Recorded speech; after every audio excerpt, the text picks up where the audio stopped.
Greetings. My name is Jalandra A. Davis, otherwise known as Mami Melusine.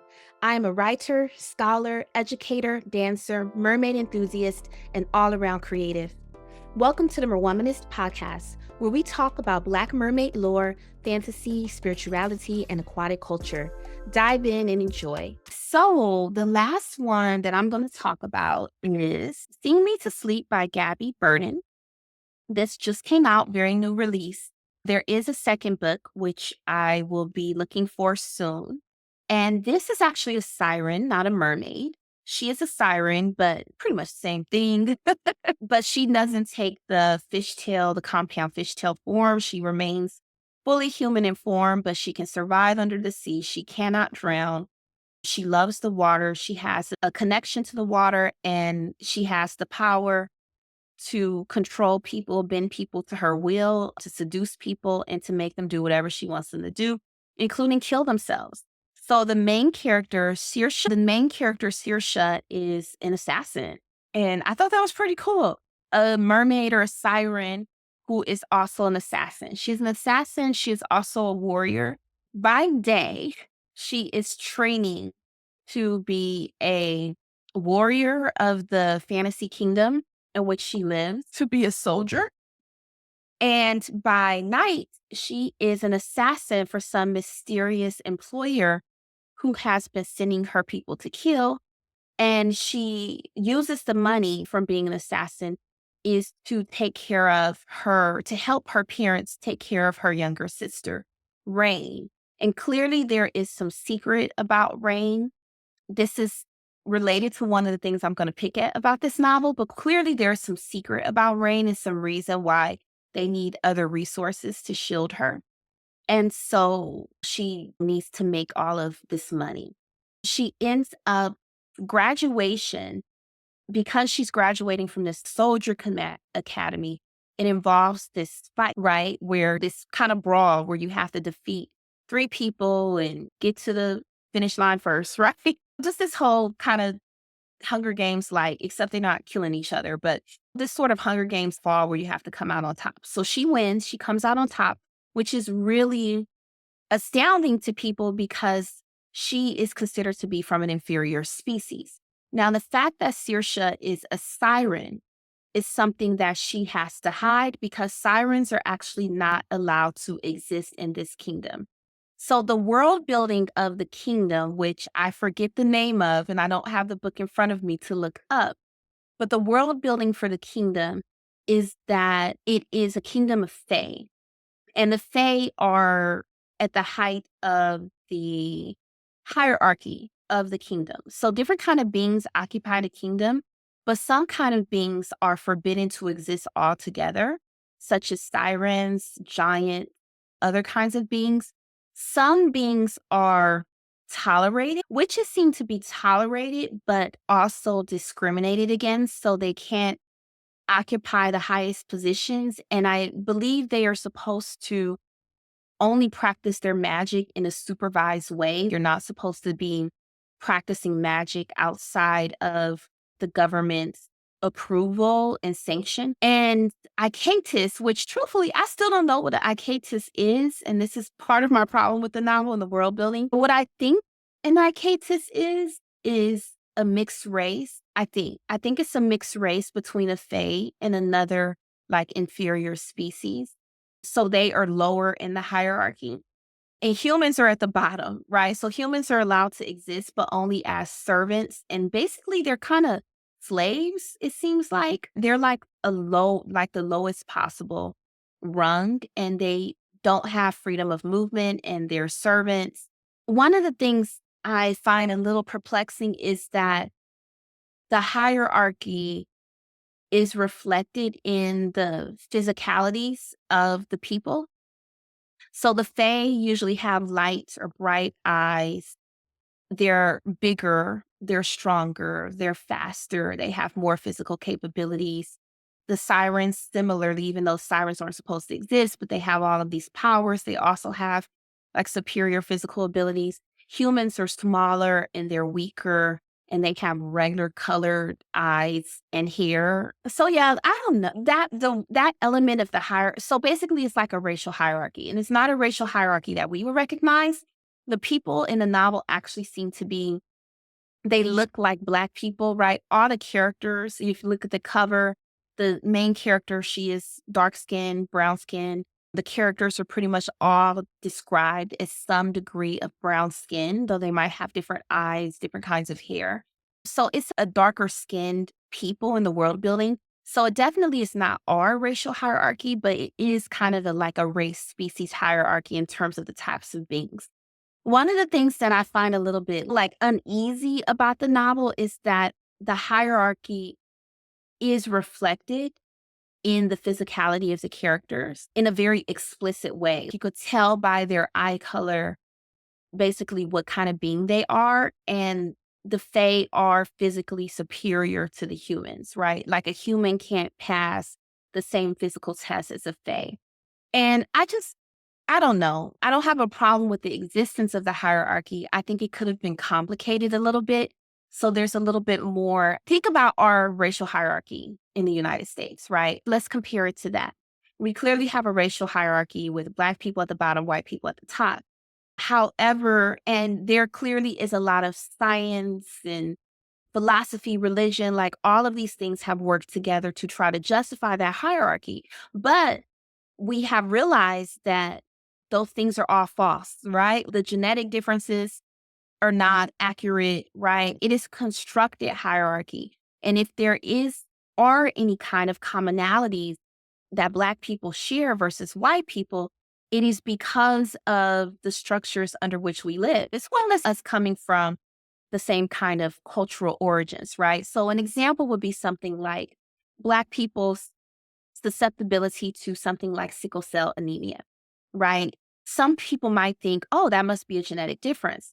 But if you actually go back into the ancestry of most Black people, which is West and Central Africa, which is regions where malaria is common, and then you realize that sickle cell anemia might actually be an adaptation to protect people from malaria, then you realize, oh, it's not the racial category of Black that makes Black people vulnerable to sickle cell anemia. It is their geographic ancestry, right?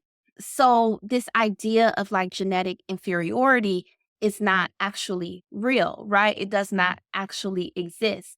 So, I think it would have been more interesting and less problematic if, even though, yes, there's a hierarchy in this kingdom, if actually once we start going into the characters' ancestries and the characters compete against each other, that we realize that the hierarchy is not real. It's not actually reflected. That's just kind of something I was thinking about as I was reading it. So Eustacia has to hide the fact that she's a siren. She lies and says that she's a water Icadus. And one of the things that happens as a siren is whenever she is near water, she has an urge to kill. Right. So when she is near water or when she is in water, she has the urge to kill people and to pull them into the water with her or have them kill themselves. And so the whole novel, she's fighting this belief that she is a monster because of this. And one of the reasons she takes the assassin job is not just to provide for her sister, but she does enjoy the killing. Eventually, this is not a spoiler. This is on the book jacket. This is on the synopsis on the back. She does really well in graduation and she is handpicked to be a guard for the prince, whose name is Hayes, which I'm like, Hayes? I don't know. It just doesn't seem like a very like romantic, cool name for the love interest of a romance. This is definitely a romantasy. And so she has to guard him. And of course, she hates him because she hates the royals, because she hates the hierarchy and the fact that she has to hide who she really is and the struggle that puts her family into. Right. So of course we have all of that.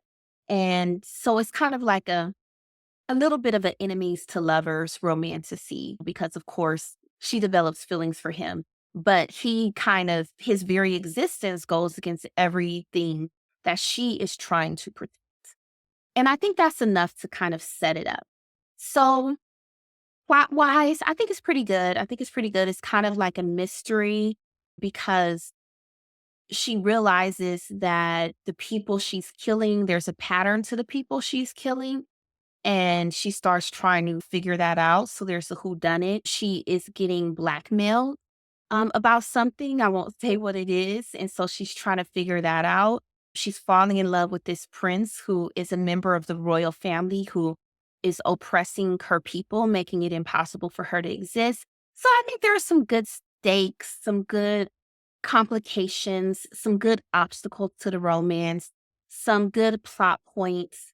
I think it moves forward pretty steadily. So I like that. I like the fact that we have a morally gray protagonist. Saoirse is not necessarily a good person. I mean, she's killing people and she's saying to herself, oh, they must be bad people for someone to want them dead. But I mean, people could want people dead for all kinds of reasons. So that doesn't really justify it. She enjoys killing. So I do like this morally gray and flawed. She is a flawed protagonist. She definitely has flaws. She definitely has some moral complexity. I appreciated that. I think she's a pretty good character. I did not feel like the Hayes character was very compelling. I just feel like we've seen this archetype of the prince or princess who their biggest problem is that their father doesn't approve of them. That's his biggest issue is his tension with his father, which we don't even see much of that. We only see like 2 scenes of the father where the father's kind of undermining him or not treating him well, but we don't really get any kind of juicy interaction. I compare this character dynamic to something like, which I guess it's not fair to compare because the TV show has more time, but I even think about something like Jamie and Tywin Lannister on Game of Thrones. Within the first conversation between those characters, you get everything about their tension and their dynamic within the first conversation without having to be told, oh, my father hates me. My father doesn't approve of me. Right. And I also felt like the reasons for which the prince believes his father doesn't love him and doesn't want him to be his heir.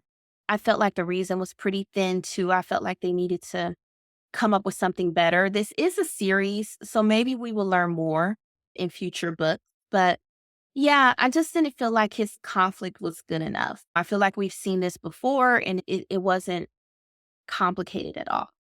So yeah, that made the romance not as good if the romantic figure is not that compelling, right? And then one of my issues with the book is that Saoirse is supposed to be his guard. She's supposed to be his bodyguard. I just don't feel like I see her doing no guarding through the whole book.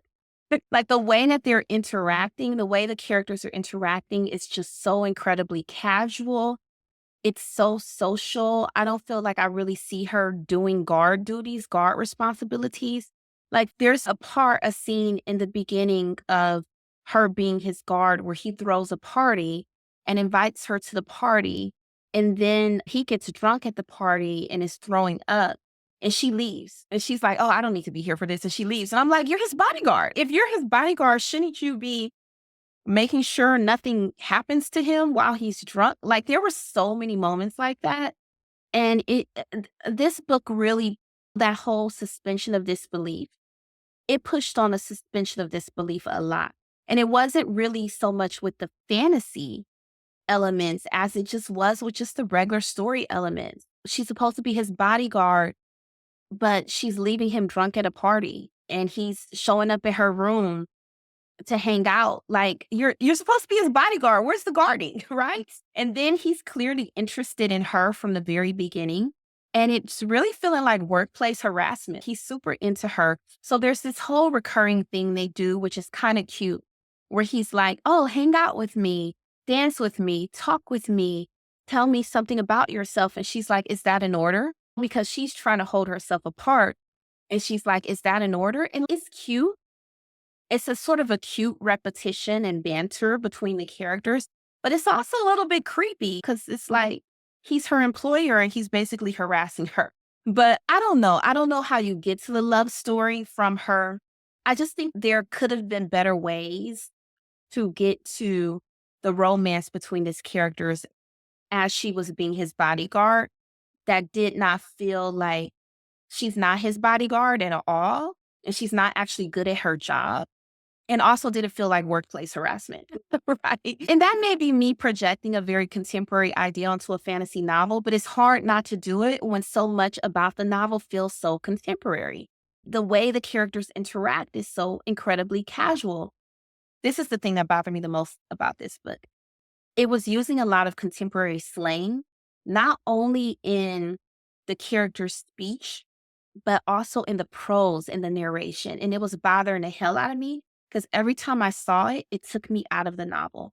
The narration kept saying, so she would say something like, I liked killing, scratch that. I love killing. And it was multiple times. Like this happened multiple times in multiple chapters. And it drove me nuts. It was just driving me nuts because it's just such a contemporary slang. Oh, it just doesn't belong. I just feel like this is a high fantasy novel. This doesn't belong in a high fantasy world. And it wasn't the only example of that. There was also a part she used the word overshare. She said, "Oh, I know the prince likes to overshare." Overshare as a term didn't even like exist 20 years ago. And I mean, the novel does give you the sense that it's set in like a distant past, an ancient past, a medieval past. And I know people, of course, we're not going to be speaking in like high medieval, thee come to my house. Of course, nobody wants to read an actual attempt at like ancient or medieval language. But I don't want to see people using terms that we didn't even have until social media, like overshare. And so the author graduated college in 2021. I looked at that in the author bio. So this is a young author. So I am kind of like, well, if this author, if she went to college at 18 and graduated in 2021, this is someone who's in their early 20s. And it's quite possible that some of these things that I think of as slang terms or terms that we didn't really have into the internet, for Gen Z, those might just be words, right? So that's another thing where I'm kind of like, maybe I'm just not the audience. Maybe young readers enjoy a more informal kind of language in a high fantasy novel. But to me, it disrupts the world, it disrupts the fantasy. So, and there's more examples, but because I don't have the physical book in front of me, I can't point them all out. But I just hated that. I just hated every time I saw something like that in the language. And to me, that is an editing issue. I just don't understand. I read the author's acknowledgments in the back of the book and talking about all of these readers who read the book, the editorial team. Like it seemed like the book had a lot of eyes on it. And I'm just really surprised that nobody had a problem with the use of words like overshare and phrases like scratch that in a high fantasy novel that's set in a distant past in a different world. I'm just kind of surprised nobody pointed that out. Another thing about the world building, I just felt like the world building needed more. It just needed to be more fleshed out. The cultural world building needed to be a little bit more developed. It was feeling like there was a lot of stuff that didn't kind of fit together. And again, I'm someone who grew up on very typical fantasy, which is the European medieval world.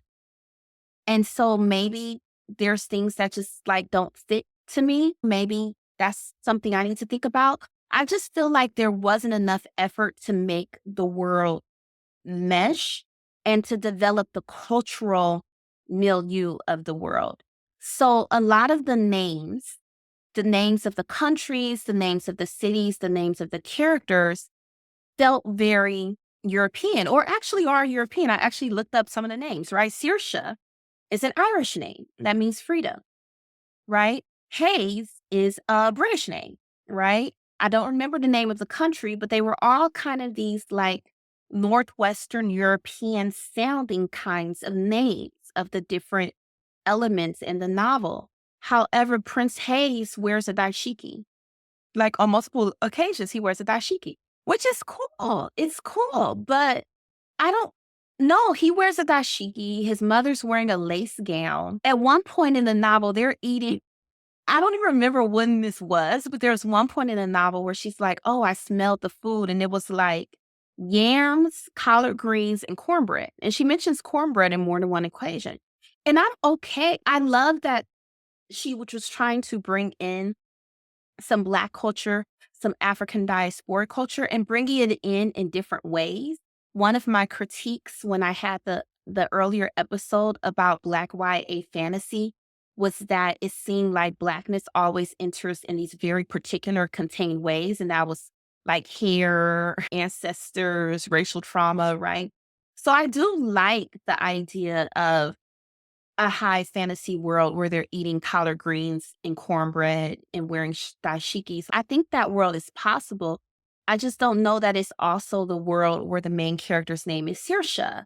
And the kingdom itself feels kind of like Northwestern European. And it's not that it's not possible that it could be. There's contact between cultures. If we look into medieval history, if we look into ancient history, there is more contact going on between the African, European world. These things aren't even as discreetly separated from each other in the way that we think of now. But I just feel like there's nothing in the novel that's setting up that kind of contact is happening. Like the novel doesn't locate itself culturally at all. I have not written my epic fantasy novel yet, but one of the things I plan to do is I definitely want to do a complete world build. Like, I don't want to do something that is our real world, but I do want to kind of locate it in a way where the world is believable, right? So, what are the different continents? I definitely think I will pick a place like in our real world, in our real continent, where my like imaginary kingdom would be, and I would think about what would be the cultural milieu of an island that exists between these two continents. Like, what kinds of cultures will pass through there? What kinds of ships will pass through there? What would they be training? What would their languages would they be speaking with each other? Would they develop a pidgin language in order to speak to each other, right? And then I would try to make my world evoke something that could actually exist. This just felt kind of random. It felt random with like these Black elements thrown in, but it's just kind of no explanation for why they would be there and really not a lot of creativity. I feel like if you were going to do the whole meal with like the Black soul food meal in the middle of the novel, then I would have liked if maybe you made a kind of green that only grows in this climate. And then those are the greens that they're eating along with the cornbread. I just felt like that would have been a more creative way to do it that really ties these cultural elements you're bringing into an actual material world that exists. I didn't feel like I had a sense of what is the climate? What is the geography? What are their major goods? There were a few nice details. There was a material called earthswin that they use on their doorknobs. And it's basically as clear as glass, but it's actually a metal. Like there's a few things like that. There was some interesting magic. So they use something called keel beads, and the witches can create and enchant these keel beads, and they can change your appearance. So it's basically a magical form of body modification. And this is something that Saoirse uses in order to hide her siren beauty, because as a siren, she is incredibly beautiful. So she can't just go through the world like that. So she uses these keel beads that she holds in her mouth in order to mask herself to appear in a different way. And of course, women use them to make themselves more attractive so they could get advantageous marriages. Assassins use them, right? So there are definitely some interesting world building things going on. And I just think that it could have been developed, the world building, particularly culturally in the material culture, could have been developed even more. The keel beads also brings me to another issue that I had was point of view. And it relates back to what I was talking about with Skin of the Sea and characters describing themselves. Saoirse describes herself as beautiful on several occasions. And it's like, oh, is it just me? Or I love to be in the point of view of a protagonist that's beautiful. I think that is to a certain extent, fantasy is escapist, right? You want to escape to this fantasy world. If I'm going to be in the point of view of a character, yeah, I think I do enjoy for that character to be beautiful, for other characters to think they're beautiful. But for that character to constantly call themselves beautiful, to say the perfection of my face and, oh, his willpower was no match for my beauty. Oh, no, there's just something really off putting about that. And again, it's a point of view problem. Why are you describing your external appearance if we're supposed to be in your head, right? There's ways to indicate a character's external appearance. It's in the other character's reaction to the character, right? There's ways to do it. One of the things I found irritating. So apparently, when she's angry, when she's about to use her siren power, her eyes turn silver.